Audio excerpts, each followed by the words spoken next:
ব্যক্তি সম্পর্কে আপনি আপনার পরিবারে যত বেশি আলোচনা করবেন, ওই ব্যক্তি সম্পর্কে আপনার সন্তান যে জানে না তার তত বেশি জানার আগ্রহ সৃষ্টি হবে, ঠিক কিনা বলেন? দেখবেন যে সে কথায় কথায়, আপনি যদি কথায় কথায় মুহাম্মদ সাল্লাল্লাহু আলাইহি ওয়াসাল্লাম ব্যবহার করেন, সেও কিন্তু দেখবেন যে মুহাম্মদ সাল্লাল্লাহু আলাইহি ওয়াসাল্লাম শব্দটা ব্যবহার করবে।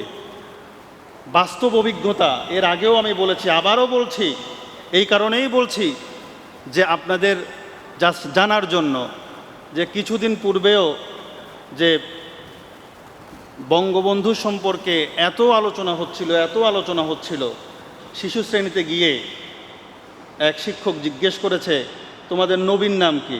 সে বলে ফেলেছে বঙ্গবন্ধু, নাউজুবিল্লাহ। কিন্তু সে কিন্তু বুঝে বলে নাই, না বুঝে বলেছে। দোষটা হচ্ছে আমাদের, অর্থাৎ আমরা রাসূল সাল্লাল্লাহু আলাইহি ওয়াসাল্লামকে মানে তার চাইতে হাজার হাজার গুণের বেশি তাকে গুরুত্ব দিয়ে তার চরিত্রগুলোকে মানুষের ভিতরে ঢুকাইয়ে দেওয়ার চেষ্টা করেছি। সেজন্য তারা এই কথাগুলো বলেছে। এই কথা বলার উদ্দেশ্য এই, আমরা যদি এইভাবে করে আমাদের সন্তানদের মাঝে, আমাদের পরিবারের মাঝে আমরা যদি রাসূলের চরিত্রটা যদি আলোচনা করি, দেখবেন কথায় কথায় তার মুখ দিয়ে বের হয়ে আসবে রাসূল করিম সাল্লাল্লাহু আলাইহি ওয়াসাল্লাম। আমরা আজকে শপথ নিতে পারি যে আমাদের যাদের ঘরে, মা বোনেরা যারা শুনছেন তাদেরকেও বলছি, আমাদের যাদের ঘরে রাসূলের জীবনী নাই, অন্তত একটা বই রাসূলের জীবনের উপরে লিখিত আমাদের ঘরে থাকা দরকার, আছে কি নাই? আছে, আমরা রাখবো ইনশাআল্লাহ। সকলে বলি ইনশাআল্লাহ। যাই হোক, সেই রাসূল সাল্লাল্লাহু আলাইহি ওয়াসাল্লাম সম্পর্কে আমরা আলোচনা করব, জানা কথাগুলো আসবে, তারপরেও আমরা খুব মহব্বতের সাথে শুনব। রাসূল সাল্লাল্লাহু আলাইহি ওয়াসাল্লামের যে শান এবং মর্যাদা আল্লাহ রাব্বুল আলামিন দিয়েছেন, আমরা যদি সারা জীবন তার চরিত্র সম্পর্কে আলোচনা করি, সেটা শেষ করা যাবে না। সেজন্য রাসূল সাল্লাল্লাহু আলাইহি ওয়াসাল্লাম সম্পর্কে আমাদের বেশি বেশি জানা দরকার। রাসূল সাল্লাল্লাহু আলাইহি ওয়াসাল্লাম জন্মগ্রহণ করেছেন কোথায়? মক্কায়। রাসূল সাল্লাল্লাহু আলাইহি ওয়াসাল্লাম যখন জন্মগ্রহণ করেন, আমরা গত জুমায় আলোচনা করেছি, ওই বছরকে কিসের বছর বলা হয়? আমুল ফিল, অর্থাৎ হস্তির বছর বলা হয়। আল্লাহ রাব্বুল আলামিন আমাদেরকে এই হস্তি বাহিনীর কাহিনী সূরা ফিলের মধ্যে আমাদেরকে বর্ণনা করেছেন, যেটা আমরা গত জুমায় আলোচনা করেছি। রাসূল সাল্লাল্লাহু আলাইহি ওয়াসাল্লামের জন্মের সনকে ইতিহাসে বলা হয় আমুল ফিল, হস্তির বছর। আমুল ফিলের 51 দিন পরে রাসূল করিম সাল্লাল্লাহু আলাইহি ওয়াসাল্লামের জন্ম হয়। আল্লাহর হাবিব তাশরিফ এনেছিলেন সুবেহ সাদিকের সময়। কখন? সুবেহ সাদিকের সময়। কেন? রাসূল সাল্লাল্লাহু আলাইহি ওয়াসাল্লাম দেখবেন যে সুবেহ সাদিকের সময় এমন একটা অবস্থা হয়, আপনি যখন ঘরে যাবেন, ঘরের ভিতরে অন্ধকার, আপনি যখন বের হবেন তখন দেখবেন যে আলো। এমন একটা সময় রাসূল করিম সাল্লাল্লাহু আলাইহি ওয়াসাল্লামকে এনেছেন। আল্লাহ রাব্বুল আলামিন যেন আমাদেরকে বোঝাতে চাইলেন যে এই অন্ধকার ছেড়ে আমি রব্বুল আলামিন এই সুবেহ সাদিকের পরে যে সূর্য ওঠে, এই সূর্য যেমন সারা পৃথিবীটাকে অন্ধকারচ্ছন্ন দূর করে সারা পৃথিবীকে আলোকিত করে দেয়, তার চাইতে বেশি আলো আমি পাঠাবো দুনিয়ার ভিতরে। তার নাম হচ্ছে রাসূল করিম সাল্লাল্লাহু আলাইহি ওয়াসাল্লামকে আমি দুনিয়ার আলো হিসাবে পাঠাবো, যেটা পৃথিবীর যে সূর্য ওঠে সেই সূর্যের আলোকে ম্লান করে দেবে। সূর্য যদি পৃথিবীতে ওঠে, এক দেশে যদি আলো থাকে আর এক দেশে কিন্তু অন্ধকার থাকে না।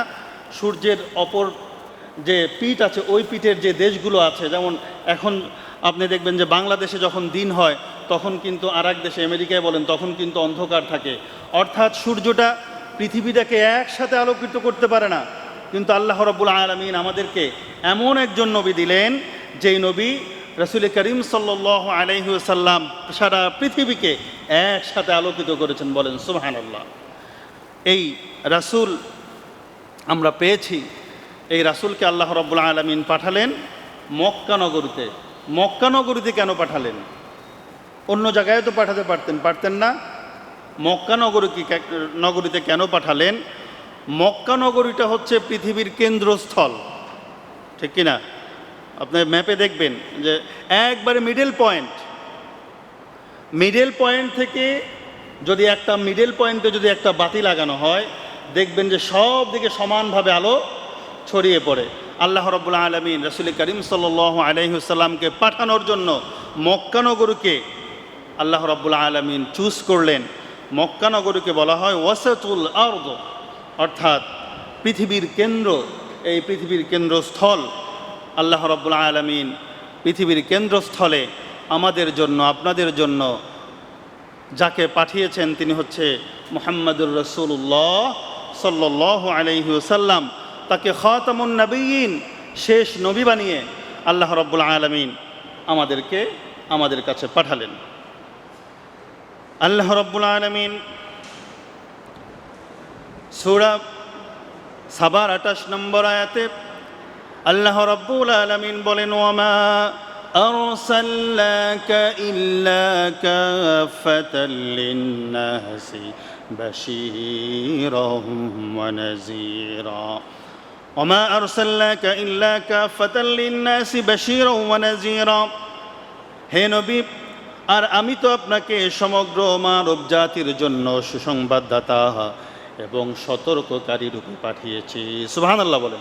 সমগ্র মানব জাতির জন্য, কোনো গোত্রের জন্য নয়, কোনো গোষ্ঠীর জন্য নয়, কোনো দেশের জন্য নয়, কোনো অঞ্চলের জন্য নয়, আমি রব্বুল আলামিন আপনাকে পাঠালাম সমগ্র মানব জাতির জন্য। সুবহানাল্লাহ বলেন। কবে জন্মগ্রহণ করেছেন?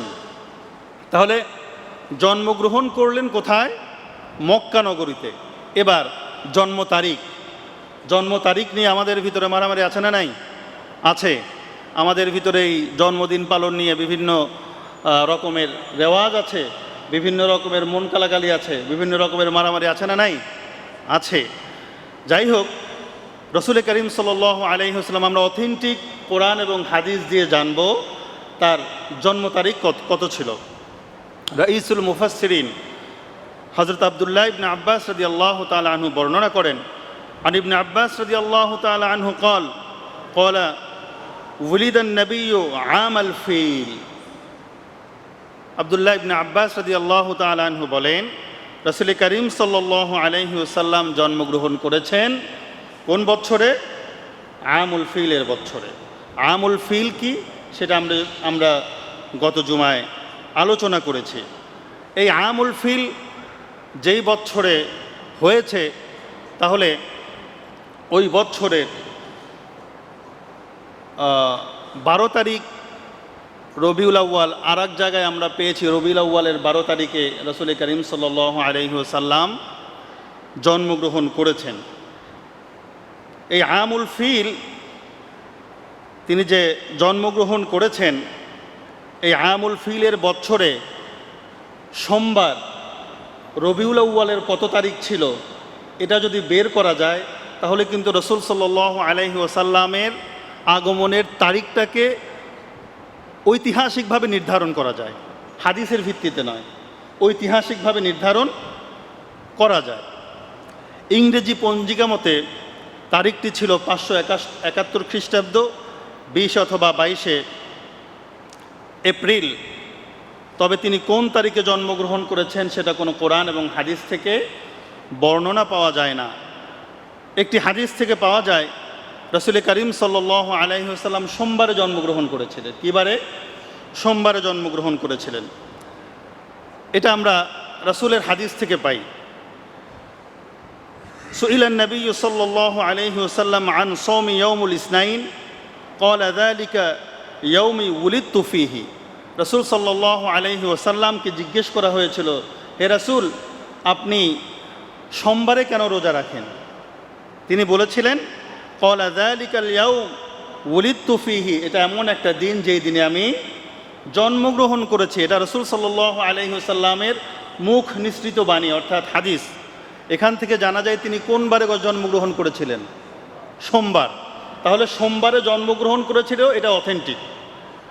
কোন দিনে জন্মগ্রহণ করেছিল এটা অথেন্টিক কোনো কোরআন হাদিস দ্বারা কোনো তারিখ পাওয়া যায় না। এমন একদিন উলিদতু ফীহি ওয়া বুইসতু ফীহি, যে এটা এমন একদিন সোমবার যেই দিন আল্লাহ রাব্বুল আলামিন আমাকে পাঠিয়েছেন এবং যেই দিন আল্লাহ রাব্বুল আলামিন আমাকে ওহী দিয়েছেন, বলেন সুবহানাল্লাহ।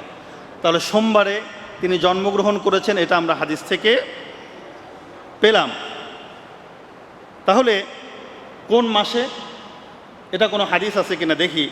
আন ইবনে আব্বাস রাদিয়াল্লাহু তাআলা আনহু قال ولد رسول الله صلى الله عليه وسلم يوم الاثنين في ربيع الأول। এটা কোন মাসে, এটা কিন্তু হাদিস দ্বারা প্রমাণিত নয়, এটা ঐতিহাসিকদের দ্বারা প্রমাণিত। আন ইবনে আব্বাস রাদিয়াল্লাহু তাআলা আনহু তিনি বলেছেন, তিনি কিন্তু রাসূল সাল্লাল্লাহু আলাইহি ওয়াসাল্লাম থেকে বর্ণনা করেন নাই, তিনি নিজে বলছেন। তিনি কি বলছেন যে ইয়াউমাল ইসনাইনি ফি রবিউল আউয়াল, রাসূল সাল্লাল্লাহু আলাইহি ওয়াসাল্লাম জন্মগ্রহণ করেছেন সোমবারে রবিউল আউয়াল মাসে।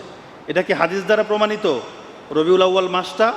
না, ঐতিহাসিক রঈসুল মুফাসসিরিন হযরত আব্দুল্লাহ ইবনে আব্বাস রাদিয়াল্লাহু তাআলা আনহু তার বর্ণনা মতে কিন্তু সোমবার জন্মগ্রহণ করেছেন, এতে কোনো সন্দেহ নাই।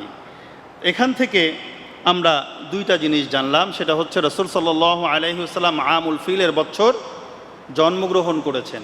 কিবারে জন্মগ্রহণ করেছেন? সোমবার। এই আমুল ফিলের সোমবার দেখা যাচ্ছে যে অথেন্টিক যেটা হয় সেটা হচ্ছে 9ই রবিউল আউয়াল হয়।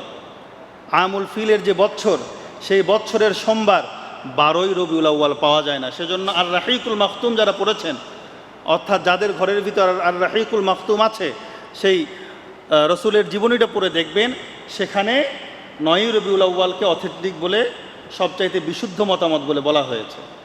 12ই রবিউল আউয়ালও আছে, কেউ কেউ বলেছেন 10ই রবিউল আউয়াল। তাহলে রসুল সাল্লাল্লাহু আলাইহি ওয়াসাল্লামের জন্ম তারিখ নিয়ে আপনার মতানৈক্য আছে না নাই? যেই তারিখ নিয়ে মতানৈক্য আছে, সেই তারিখে আমরা কিভাবে জন্মদিন পালন করি বলেন? জন্মদিন পালন এটা মুসলমানদের ধর্মের ভিতরে জন্মদিন পালনের কোনো বিধান নাই। জন্মদিন পালনের বিধান আমরা কোত্থেকে পেয়েছি? খ্রিস্টান ধর্ম থেকে পেয়েছি, হিন্দু ধর্ম থেকে পেয়েছি। তারা তাদের খ্রিস্ট ধর্ম, তারা বড়দিন পালন করে, তারপরে হিন্দুরাও পালন করে।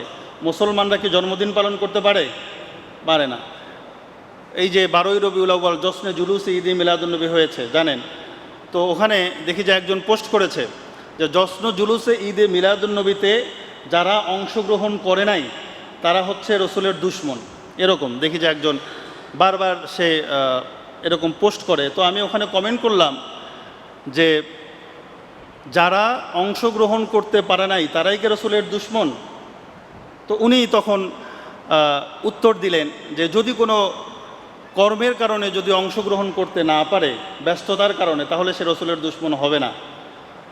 তারপর আমি তাকে কমেন্ট করলাম প্রতি উত্তরে যে আপনি আমাকে রাসূল সাল্লাল্লাহু আলাইহি ওয়াসাল্লামের কোনো সাহাবী এই 12ই রবিউল আউয়ালে জশ্নে জুলুস করেছে এমন একটা প্রমাণ দেখান, বা এমন একটা হাদিস দেখান, এমন একটা তথ্য আমাকে দেন। যদি দিতে না পারেন, তাহলে রাসূল সাল্লাল্লাহু আলাইহি ওয়াসাল্লামের যত সাহাবী আছে সবাই রসুলের দুশমন। এভাবে করে যখন দিলাম, তখন দেখলাম যে সে আমাকে গালাগালি শুরু করেছে। তখন আর কোনো প্রশ্নের উত্তর দিতে পারে না। তখন আমি বললাম, যেই সমস্ত ব্যক্তিদের কাছে অথেন্টিক কোনো উত্তর নাই, আপনার উত্তর দিতে পারবে না, দেখবেন যে তখন সে আপনার উপর চড়াও হবে, সে কোনো সদুত্তর দিতে পারবে না, অর্থাৎ আপনার উপর সে জুলুম করবে, ঠিক কিনা? তাহলে আমরা জানতে পারলাম রাসূল সাল্লাল্লাহু আলাইহি ওয়াসাল্লাম যে জন্মগ্রহণ করেছেন তার বার ঠিক আছে, তার কোনো তারিখ ঠিক নাই, সেই তারিখ নিয়ে মতানৈক্য রয়েছে। আর আমরা যারা রাসূল সাল্লাল্লাহু আলাইহি ওয়াসাল্লামের জন্ম দিন নিয়ে বাড়াবাড়ি করি, দেখবেন যে এই বাড়াবাড়ি যারা করে তাদের ভিতরে অনেকেও নামাজ পড়ে না, রাসূলের আদর্শ কিন্তু তাদের ভিতরে নাই। আপনাকে কিন্তু কখনো জিজ্ঞেস করা হবে না যে আপনি রাসূলের জন্মদিন কি পালন করেছিলেন নাকি, জিজ্ঞেস করা হবে নাকি? না। প্রিয় হাজরিন, আমরা ওই কালচার থেকে সরে আসবো ইনশাআল্লাহ। কেন? তার কারণ হচ্ছে রাসূলের কোনো সাহাবী ঈদে মিলাদুন্নবী পালন, ওই কি সকল ঈদের সেরা ঈদ ঈদে মিলাদুন্নবী 12 তারিখ, এটা তিনি পালন করেন নাই। 12 তারিখে তিনি পালন করেছেন কিভাবে বলেন? রোজা রেখে। তাহলে পালন যদি করতেই হয় তাহলে রোজা রেখে পালন করতে হবে, জিলাপি খেয়ে, মিছিল করে, এরকম করে কোনো বিধান আমরা পাই না। যাই হোক, রাসূল সাল্লাল্লাহু আলাইহি ওয়াসাল্লাম আগমন করলেন সুবহ সাদিকের সময়। রাসূল সাল্লাল্লাহু আলাইহি ওয়াসাল্লাম যখন সুবহ সাদিকের সময় যখন আগমন করলেন, রাসূল সাল্লাল্লাহু আলাইহি ওয়াসাল্লামের বাবা তার আগেই মারা গেলেন। রাসূল সাল্লাল্লাহু আলাইহি ওয়াসাল্লামের বাবা আমেনা রাদিয়াল্লাহু তাআলা আনহার সাথে যখন বিয়ে হলো, বিয়ে হওয়ার কিছুদিন পর তিনি চলে গেলেন। তিনি গেলেন মদিনায়। তিনি সিরিয়াতে গেলেন ব্যবসা বাণিজ্য করার জন্য। সেখান থেকে আসার সময় মদিনা নামক স্থানে, অর্থাৎ ইয়াসরিব নামক স্থানে তিনি মৃত্যুবরণ করলেন। তিনি অর্থাৎ রাসূল করিম সাল্লাল্লাহু আলাইহি ওয়াসাল্লাম জন্মের পূর্বেই তার বাবাকে হারালেন। তিনি এতিম হয়ে জন্মগ্রহণ করলেন এই ধুলির ধরাতে। এতিম হয়ে যখন জন্মগ্রহণ করলেন, মা আমেনা ফুটফুটে সন্তান কোলে নিয়ে তিনি পাঠিয়ে দিলেন তার দাদা আব্দুল মুত্তালিবের কাছে। আব্দুল মুত্তালিব তখন ছিল কাবা ঘরের চত্বরে। আব্দুল মুত্তালিব তার নাতিকে যখন কোলে নিয়েছে, তিনি লক্ষ্য করে দেখলেন তার নাতির যে চেহারার যে আলোক উজ্জ্বল যে চেহারা, সেই চেহারার আলোক উজ্জ্বলে আল্লাহ রব্বুল আলামিনের ঘরটা আলোকিত হয়ে গেছে। সুবহানাল্লাহ বলেন। আব্দুল মুত্তালিব তাকে কোলে নিলেন। আমেনা বললেন, ও আমার বাবা, ও আমার প্রিয় শ্বশুর, আপনি আমার সন্তানের সুন্দর একটা নাম রেখে দেন। আব্দুল মুত্তালিব চিন্তা করলেন কি নাম রাখবো। তার ভিতরে কিছু আসছে না। কিছুক্ষণ পরে কে যেন বলে উঠল, তার নাম রেখে দাও মুহাম্মদ, তার নাম মুহাম্মদ রেখে দাও। তিনি তার নাম রেখে দিলেন মুহাম্মদ। মানুষজন প্রশ্ন করল, মুহাম্মদ এ কেমন নাম? এই নামটা তো আর কখনোই আমরা আরব উপদ্বীপে কারো মুহাম্মদ নামটা তো রাখতে শুনি নাই। মুহাম্মাদের অর্থ কি? আব্দুল মুত্তালিব তিনি জবাব দিলেন, মুহাম্মদ অর্থ হচ্ছে প্রশংসিত। আমার এই নাতি এমন একজন মানুষ হবে, সারা পৃথিবীর মানুষ আমার এই নাতির প্রশংসা করবে। সুবহানাল্লাহ। তার ব্যক্তিত্ব এমন হবে, তিনি এমন একজন মানুষ হবেন যে সারা পৃথিবীটাকে উজ্জ্বল করবে, যে সারা পৃথিবীটাকে আলোকিত করবে।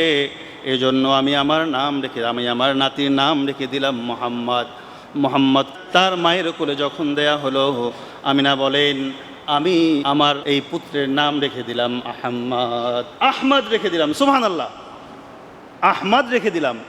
সব কিছু আল্লাহর পক্ষ থেকেই আসছে। এর পূর্বে মুহাম্মদ, আহমদ কারো নাম কখনোই ওই আরবে রাখা হয় নাই।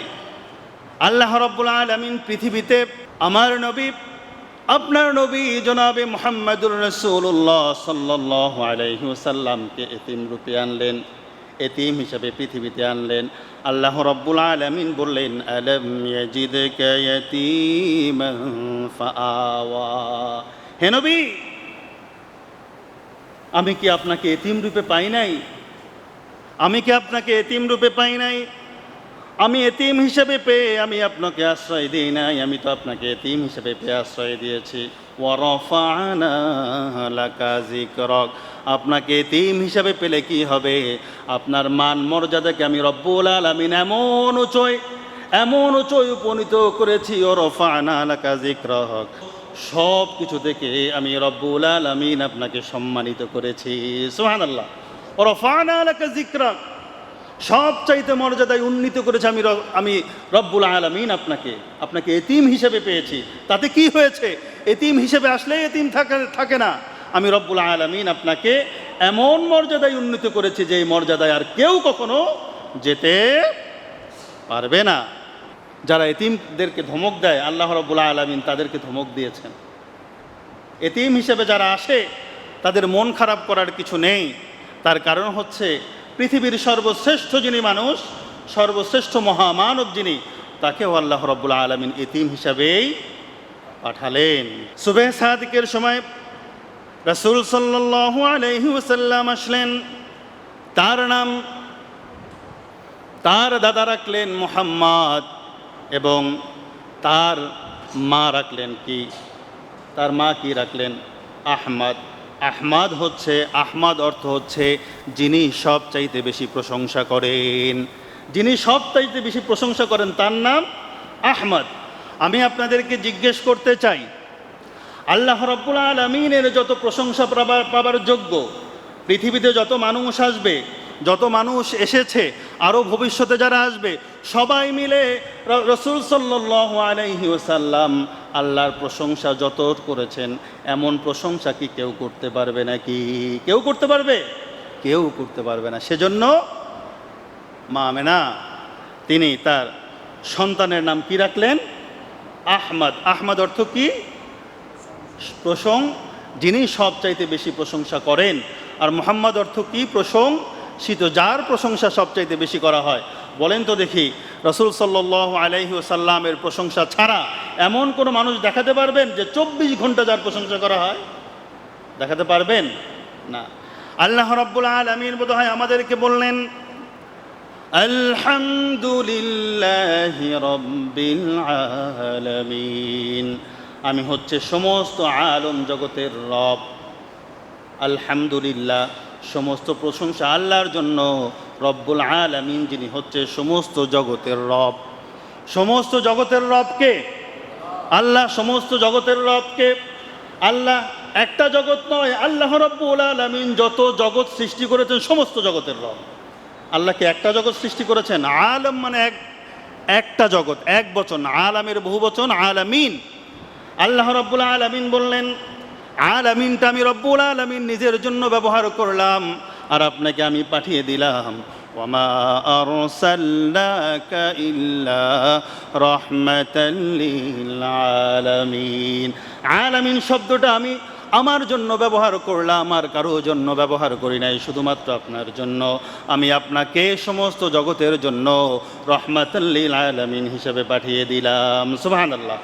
আল্লাহ রাব্বুল আলামিন বললেন, আমি রবের রুবুবিয়্যাত যত দূর পর্যন্ত বিস্তৃত, আপনি রাহমাতুল লিল আলামিন, আপনাকে আমি আমার রবের রুবুবিয়্যাত যত দূর পর্যন্ত বিস্তৃত, আপনি রাহমাতুল লিল আলামিন হিসাবে তত দূর বিস্তৃত এলাকার জন্য আমি রব্বুল আলামিন আপনাকে পাঠিয়ে দিলাম। সুবহানাল্লাহ। তাহলে তিনি আমাদের জন্য রাহমাতুল লিল আলামিন, সমস্ত জগতের জন্য রহমত।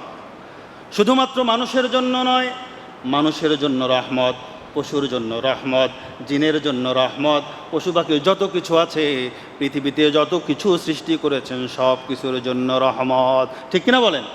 সব কিছুর জন্য রহমত কে?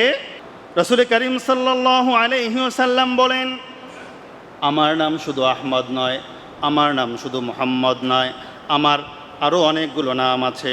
তিনি বললেন, আনা মুহাম্মদ, আনা আহমদ, ও আনাল হাশির, ও আনাল আকিব, ও আনাল মাহি। অনেকগুলো নাম বললেন। মুহাম্মদ নয়, আমার নাম আনা আহমদ, ও আনা মুহাম্মদ, আমার নাম হচ্ছে আহমদ, আমার নাম হচ্ছে মুহাম্মদ। আহমদ অর্থ হচ্ছে সবচাইতে বেশি প্রশংসাকারী। মুহাম্মদ হচ্ছে যার প্রশংসা সবচাইতে বেশি করা হয়। তারপরে বলছেন, ও আনাল মাহি, মাহি হচ্ছে নিশ্চিহ্নকারী। আমার নাম হচ্ছে মাহি। আমার মাধ্যমে আল্লাহ রাব্বুল আলামিন পৃথিবী থেকে সমস্ত অন্যায় অবিচার দূর করে দেবেন, এবং পৃথিবী থেকে আল্লাহ রাব্বুল আলামিন কুফরকে নিশ্চিহ্ন করে দেবেন। বলেন সুবহানাল্লাহ। ও আনাল মাহি, আমি হচ্ছে মাহি। ও আনাল হাশির, জড়কারী। আমি হচ্ছে কাল কিয়ামতের কঠিন ময়দানে আল্লাহ রাব্বুল আলামিন আমাকে প্রথমে তুলবেন। আল্লাহ রাব্বুল আলামিন আমাকে তোলার পরে সমস্ত মানুষগুলোকে তুলবেন। আমি যখন হাসরের ময়দানে উপস্থিত হয়ে যাব, আমার পিছনে সমস্ত মানুষগুলোকে আল্লাহ রাব্বুল আলামিন জড়ো করে দেবেন। সুবহানাল্লাহ। সেজন্য আমার নাম ও আনাল হাশির, ও আনাল আকিব, লা নবিয়্যা বাদা। আমি হচ্ছে আকিব, আমার পরে কোনো নবী আসবে না। আমি হচ্ছে খাতামুন নবিয়্যিন, শেষ নবী। সেজন্য আমার নাম আকিব। সুবহানাল্লাহ পড়েন। তাহলে কয়টা নাম পেলাম বলেন তো? একটা হচ্ছে আহমদ, মুহাম্মদ, ওয়ানাল মাহি, হাশির এবং আকিব। এগুলো মনে রাখার চেষ্টা করবেন। আমরা তো মনে রাখবো না, তাই না? আমরা মনে রাখি কার নাম? কথা কয় না কেন? আমরা মনে রাখি ওই যে যদি মেসির নাম সবাই চেনে, ছোটো থেকে বড় পর্যন্ত সবাই চেনে, চেনে কি চেনে না? কেন? তার কারণ হচ্ছে আমাদের সন্তানগুলোকে মেসির নামকে চিনাইছি, ঠিক না? তারপর আরও কী যেন আছে, রোনালদিনহো, এখন কি নাম তা তো আর জানি না। তা আপনার সন্তানকে এগুলা শেখাবেন, আপনি নিজেও শিখবেন। প্রিয় হাজরিন, রাসূল সাল্লাল্লাহু আলাইহি ওয়াসাল্লামের নাম রাখা হলো, তখনকার ট্র্যাডিশন ছিল যে মক্কায় যে সমস্ত সন্তান হতো সেই সন্তানগুলোকে নিজের মায়েরা দুধ পান করাতেন না। সেই তায়েফ থেকে লোকজন আসতো, তায়েফে পাঠাতেন। তায়েফে পাঠানোর কতগুলো কারণ আছে। প্রথম কারণ হচ্ছে তারা যেন গ্রামের নির্মল আবহাওয়ায় তারা যেন বড় হতে পারে, তারা যেন টাটকা খাবার খেতে পারে এবং তারা যেন বিশুদ্ধ আর বিভাষী হয়, সেজন্য তারা তাদেরকে তায়েফে পাঠিয়ে দিতেন। এবং তায়েফের লোকেরা আপনার এই মক্কায় আসতো তারা সন্তানগুলোকে নেয়ার জন্য। তারা একটা সময় এসে তারা কাফেলাবদ্ধ হয়ে আসতো। আপনারা যারা তায়েফে গিয়েছেন তারা জানেন কি পাহাড়ি এলাকা, তাই না? অনেক দুর্বল এলাকা। এখন তো তাও আপনার রাস্তাঘাট হয়েছে, তখন তো রাস্তাঘাট ছিল না। তো বনু সাদ গোত্রের বিভিন্ন মহিলারা মক্কায় আসলো। রাসূল সাল্লাল্লাহু আলাইহি ওয়াসাল্লাম জন্মগ্রহণ করেছেন যে সেখান থেকে, মক্কা থেকে তারা বিভিন্ন বাচ্চাদেরকে নিয়ে গিয়ে তারা লালন পালন করবেন এবং বিনিময়ে তারা কিছু পয়সা পাবেন। মা হালিমা বলছেন তার নিজের কথা, তিনি বলছেন, আমি যখন রওনা দিয়েছি, আমি তো গরিব মানুষ, তখন তায়েফে দুর্ভিক্ষ ছিল, অনাবৃষ্টি ছিল।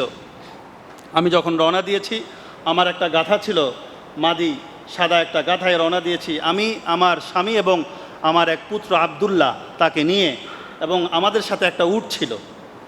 আমি যখন রওনা দিয়েছি, আমার গাধাটা এত দুর্বল ছিল সে হাঁটতেই পারে না। কাফেলার ভিতরে কেউ যদি পিছ পড়ে যায় তাহলে সবাই বিরক্ত হয় না? সবাই বিরক্ত হলো। বিরক্ত হওয়ার পরে বলছে, হালিমা তোমার জন্য তো আমরা পিছ পড়ে যাচ্ছি। তাকে ছাড়াই তারা চলে আসলো। সংক্ষেপ করে বলছি, আসার পরে আব্দুল মুত্তালিব সমস্ত মানুষগুলোকে বললেন, ঘরের ভিতরে একজন এতিম বাচ্চা আছে, তোমাদের যদি কারো পছন্দ হয় তোমরা নিয়ে যাও। কেউ নেয় নাই। তার কারণ সবাই মনে করেছে আমার রাসূল। চিন্তা করে দেখেছেন কি যে রাসূল সাল্লাল্লাহু আলাইহি ওয়াসাল্লামের অবস্থান তখন কেমন? কেউ তাকে লালন পালনের জন্য নিচ্ছে না। কেন? তার কারণ হচ্ছে তাকে লালন পালন করলে টাকা পাওয়া যাবে না, পয়সা পাওয়া যাবে না। সবাই আগে চলে আসলেন, কেউ তাকে নিচ্ছে না। হালিমাতুস সাদিয়া, তার ঘোড়া, তার গাধাটা অস্বাস্থ্যকর, খুব দুর্বল হওয়ার কারণে তিনি পিছ পড়ে গেলেন। এসে দেখলেন সবাই যার যার মতো বাচ্চা নিয়ে গেছে, আর কোনো বাচ্চা নাই। এসে জিজ্ঞাসা করলেন, আর কি কোনো বাচ্চা নাই? একজন বলল, হ্যাঁ একজন বাচ্চা আছে, কিন্তু সে তো এতিম বাচ্চা, তাকে কেউ নেয় নাই।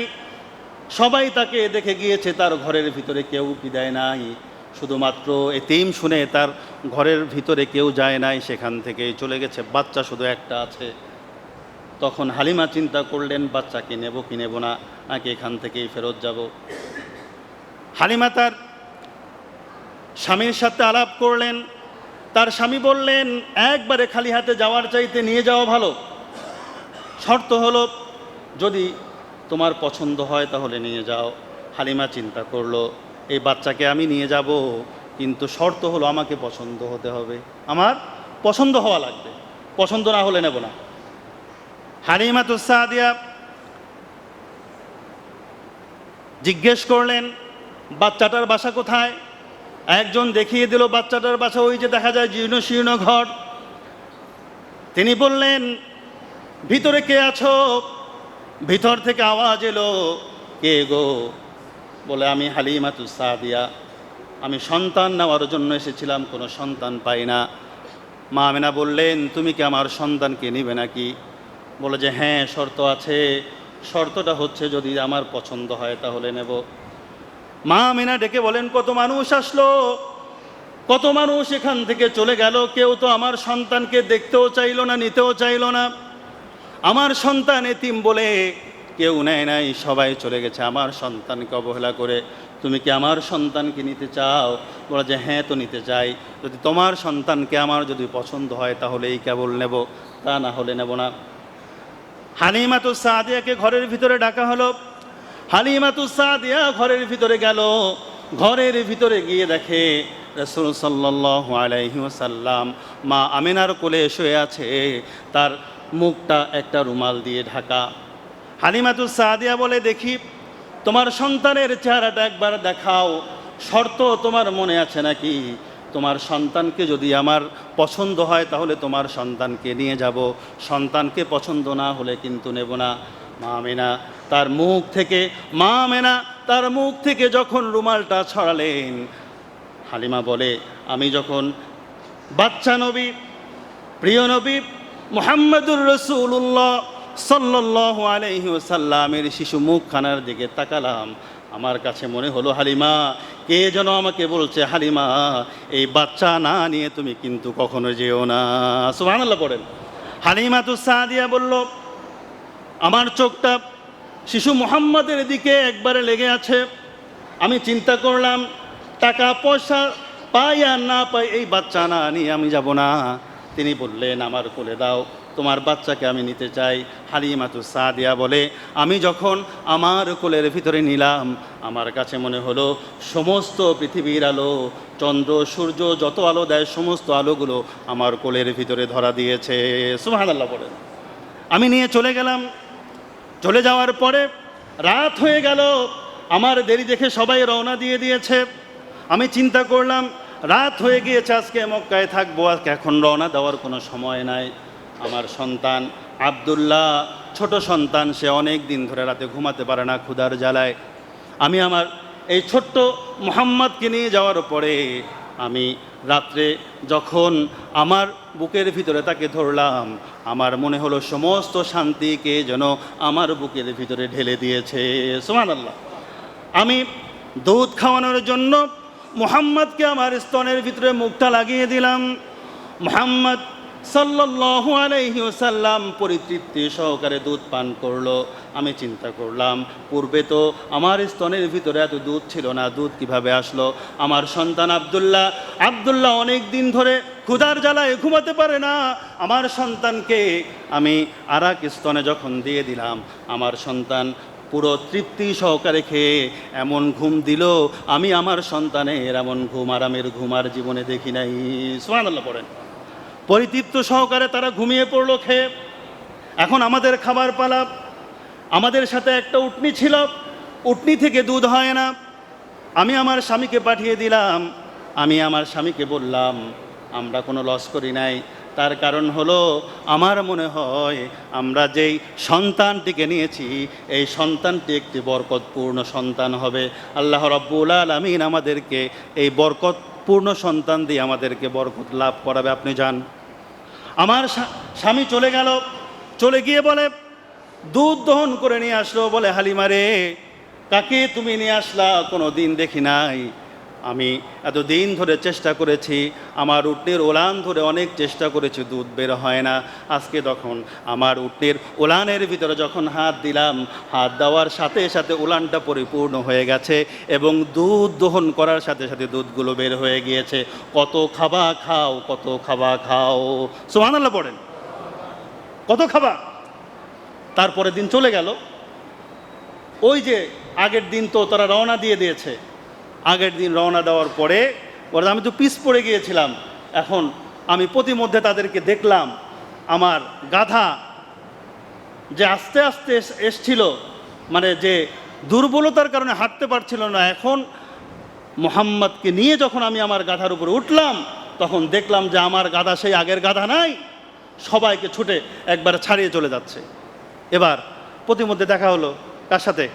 ওই যে কাফেলার মানুষরা বলল, হালিমাতুস সাদিয়া, তুমি কি মক্কায় গিয়ে ঘোড়া চেঞ্জ করেছো নাকি, গাধা চেঞ্জ করেছো নাকি? বলে যে না। ভালো করে দেখো, আমার তো আগের ঘোড়াই আছে, আগের গাধাই আছে, তাহলে তোমার গাধা এত শক্তি পেল কীভাবে? তিনি বললেন, আমি বললাম, হালিমাতুস সাদিয়া বলে, আমি বললাম, এই বাচ্চা যখন আমার এই গাধার উপরে উঠেছে, কোত্থেকে যে শক্তি পেল আমি জানি না। আল্লাহ রাব্বুল আলামিন মনে হয় বলে দেয়, আল্লাহ রাব্বুল আলামিন বলেন, আমি যে আমার শ্রেষ্ঠ নবী, আমার শ্রেষ্ঠ মানব মহামানব মুহাম্মদুর রাসূলুল্লাহ সাল্লাল্লাহু আলাইহি ওয়াসাল্লামকে তৈরি করেছি মানুষের পিছনে থাকার জন্য নয়, মানুষের আগে থাকার জন্য। আমি ইমাম হিসাবে তৈরি করেছি, শুধু মানুষের ইমাম নয়, আমি রব্বুল আলামিন সমস্ত নবীদেরও ইমাম বানিয়ে আমি পাঠিয়েছি। ইমামরা তো কখনো পিছনে থাকে না, ইমামরা সবসময় কোথায় থাকে? আগে থাকে। সুতরাং এটাই তো স্বাভাবিক, আমার নবী আমি মুহাম্মদুর রাসূলুল্লাহ সাল্লাল্লাহু আলাইহি ওয়াসাল্লামকে দুনিয়াতে পাঠিয়েছি, সে পিছনে থাকার জন্য নয়। হালিমাতু সাদিয়া চলে গেলেন। চলে যাওয়ার পরে অনেক ঘটনা, সে ঘটনা দিকে গেলে দেখা যাচ্ছে যে মানে রাসূলের শান মান কিভাবে আমি বর্ণনা করব বলেন, কিভাবে বর্ণনা করব? তাহলে রাসূল সাল্লাল্লাহু আলাইহি ওয়াসাল্লাম হালিমাতু সাদিয়া কোলে নেওয়ার সাথে সাথে তার ঘরে তার পরিবারে বরকত শুরু হয়েছে। হয়েছে কি হয় নাই? আমি আপনাদের কাছে প্রশ্ন করি, তখন কি তিনি মুসলমান ছিলেন? হালিমাতু সাদিয়া কি মুসলমান ছিলেন? মুসলমান ছিলেন না। মুসলমান না থাকা সত্ত্বেও যেই মুহাম্মদকে সাথে রাখার কারণে আল্লাহ রাব্বুল আলামিন এত বরকত দিয়ে দেন, আমরা মুসলমান হয়ে আমরা যদি রাসূল সাল্লাল্লাহু আলাইহি ওয়াসাল্লামের আদর্শকে আঁকড়ে ধরতে পারি, আল্লাহ কি আমাদেরকে বরকত দেবেন না? দেবেন কি দেবেন না? দেবেন। কিন্তু বরকত পেতে হলে শর্ত কি? রাসূল সাল্লাল্লাহু আলাইহি ওয়াসাল্লামকে বুকের ভিতর ধারণ করা লাগবে। কার আদর্শ? কার আদর্শ? কার আদর্শ? কথা বলেন না কেন? রাসূলের আদর্শ। অথচ আমরা রাসূলের আদর্শ বুকে কতজন ধারণ করি বলেন তো দেখি? কতজন ধারণ করি? আমাদের নেতার নামে গালি দিলে আমাদের খারাপ লাগে, আচ্ছা না নাই? আমাদের নেতার নামে গালি দিলে আমাদের খারাপ লাগে, কিন্তু রাসূলকে গালি দিলে আমাদের খারাপ লাগে না। আমরা আমাদের পরিবারকে রক্ষার জন্য আইন করতে পারি, রাসূল সাল্লাল্লাহু আলাইহি ওয়াসাল্লামের সম্মানকে রক্ষার জন্য আইন করতে পারি না, ঠিক কিনা বলেন? যেই পরিবারকে রক্ষার জন্য আইন করেছিল সেই পরিবার কিন্তু রক্ষা হয় নাই। আমার মনে হয় এটাও একটা কারণ, যদি রাসূল সাল্লাল্লাহু আলাইহি ওয়াসাল্লামের সম্মানকে রক্ষার জন্য তারা যদি তার পরিবারের ঊর্ধ্বে উঠে যদি আরও বড় আইন করত, আল্লাহ রাব্বুল আলামিন এই রাসূলের সম্মানে চাইলে তাদের মান সম্মান রাখতে পারতেন কি পারতেন না? কথা বলেন, পারতেন না? পারতেন। প্রিয় হাজরিন, আমরা অনেকবার চিল্লাইছি, আলেম ওলামারা অনেকবার বলেছে, রাসূল সাল্লাল্লাহু আলাইহি ওয়াসাল্লামকে নিয়ে যারা কটূক্তি করবে তাদের শাস্তির বিধান হবে কি? কথা বলেন জোরে, মৃত্যুদণ্ড। অথচ এটা মনে হয় আমরা আমাদের বাবাদের জন্য বলছি না, না, আমরা সেই বিধান কিন্তু এখনো পাই নাই। আমরা আবারও বলি, বাংলার জমিনে কিন্তু এখনো রাসূল সাল্লাল্লাহু আলাইহি ওয়াসাল্লামকে নিয়ে কটূক্তি করা হয়, হয় কি হয় না? আমরা মেম্বার থেকে আবারও দাবি জানাই, আপনারা যারা আছেন তারা বিগত সরকার যারা গিয়েছে তাদের কাছ থেকে আপনারা শিক্ষা নেন। শিক্ষা নিয়ে আমরা যার জন্য এসেছি পৃথিবীতে, যাকে আল্লাহ রাব্বুল আলামিন সর্বশ্রেষ্ঠ মানব হিসেবে পাঠিয়েছেন, যাকে আদর্শ হিসেবে আমাদের জন্য পাঠিয়েছেন, তাকে তার সম্মান রক্ষার জন্য আমরা আপনাদেরকে দাবি জানাই, আপনারা আইন করেন যেই সমস্ত মানুষ আল্লাহর রসুলের বিরুদ্ধে কথা বলবে, কটূক্তি করবে, তাদের বাংলাদেশে নয়, তাদের পৃথিবীতে বেঁচে থাকার অধিকার নাই, ঠিক কিনা বলেন? আমরা দাবি জানাই, সরকার যেই আসুক সে যেন আমাদের এই দাবিটা মানে। রাসূল সাল্লাল্লাহু আলাইহি ওয়াসাল্লামের সম্মান দিয়েছেন কে? আল্লাহ। আল্লাহ বলেছেন, ওয়ারাফা'না লাকা যিকরাক, আমি আপনার সম্মানকে বাড়িয়ে দিয়েছি। কে কি করলো সেটা আপনার দেখার বিষয় না, আপনার সাথে যারা লাগবে তাদের সম্মান আমি রব্বুল আলামিন বাড়িয়ে দেবো। সুবহানাল্লাহ। দেন নাই? হালিমাতু সাদিয়া তার সাথে অ্যাটাচ হওয়ার সাথে সাথেই আল্লাহ রব্বুল আলামিন তার সম্মানকে বাড়িয়ে দিয়েছেন। প্রিয়